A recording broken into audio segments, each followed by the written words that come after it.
ಹುಬ್ಬಳ್ಳಿಯ ಗ್ರಾಮನಗಟ್ಟಿ ಸುತಗಟ್ಟಿ ಗ್ರಾಮಸ್ಥರಿಗೆ ತಪ್ಪುತ್ತಿಲ್ಲ ಚಿರತೆ ಭೀತಿ. ಮತ್ತೆ ಸುತಗಟ್ಟಿ ಹೊರವಲಯದಲ್ಲಿ ಕಾಣಿಸಿಕೊಂಡ ಚಿರತೆ.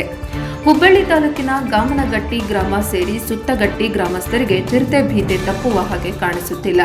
ಇತ್ತೀಚೆಗೆ ಗಾಮನಗಟ್ಟಿ ಗ್ರಾಮದ ಹೊರವಲಯದಲ್ಲಿ ಹಸುವಿನ ಮೇಲೆ ಚಿರತೆ ದಾಳಿ ನಡೆಸಿ ನಾಪತ್ತೆಯಾಗಿತ್ತು. ಈಗ ಗಾಮನಗಟ್ಟಿ ಗ್ರಾಮದ ಪಕ್ಕದ ಗ್ರಾಮ ಸುತ್ತಗಟ್ಟಿಯಲ್ಲಿ ಮತ್ತೆ ಚಿರತೆ ಪತ್ತೆಯಾಗಿದ್ದು ಜನರಲ್ಲಿ ಮತ್ತಷ್ಟು ಆತಂಕ ಉಂಟುಮಾಡಿದೆ. ಗಾಮನಗಟ್ಟಿ ಸೇರಿ ಸುತ್ತಗಟ್ಟಿ ಗ್ರಾಮಗಳ ಸುತ್ತಮುತ್ತಲ ಚಿರತೆ ಪ್ರತ್ಯಕ್ಷವಾಗಿದ್ದು ಜನರಲ್ಲಿ ಆತಂಕ ಹೆಚ್ಚಾಗಿದೆ. ಕಳೆದ 1 ತಿಂಗಳಿಂದ ಹುಬ್ಬಳ್ಳಿಯ ಸುತ್ತಲಿನ ಗ್ರಾಮಗಳಲ್ಲಿ ಚಿರತೆ ಕಾಣಿಸಿಕೊಳ್ಳುತ್ತಿದ್ದು ಗಾಮನಗಟ್ಟಿ, ತಾರಿಹಾಳ ಮತ್ತು ಸುತ್ತಗಟ್ಟಿ ಗ್ರಾಮಗಳ ಜನರಲ್ಲಿ ಭೀತಿಯ ವಾತಾವರಣ ನಿರ್ಮಾಣವಾಗಿದೆ. ಗುರುವಾರ ರಾತ್ರಿ ಕೂಡ ಹುಬ್ಬಳ್ಳಿಯ ಹೊರವಲಯದ ಸುತ್ತಗಟ್ಟಿ ಗ್ರಾಮದ ಕಾನಕೋರ್ಟ್ ಲೇಔಟ್ನಲ್ಲಿ ಮತ್ತೆ ಚಿರತೆ ಕಂಡು ಬಂದಿದ್ದು ಅದರ ಓಡಾಟವನ್ನು ಸ್ಥಳೀಯರು ಮೊಬೈಲ್ನಲ್ಲಿ ಸೆರೆ ಹಿಡಿದಿದ್ದಾರೆ.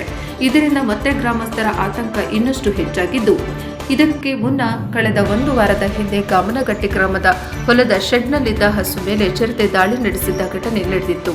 ಇದರಿಂದ ಹೊಲಗಳಿಗೆ ತೆರಳುವ ರೈತರಲ್ಲೂ ಭಯ ಹೆಚ್ಚಿದ್ದು ಜಾನುವಾರುಗಳ ಸುರಕ್ಷತೆ ಬಗ್ಗೆ ಚಿಂತೆ ವ್ಯಕ್ತವಾಗಿದೆ.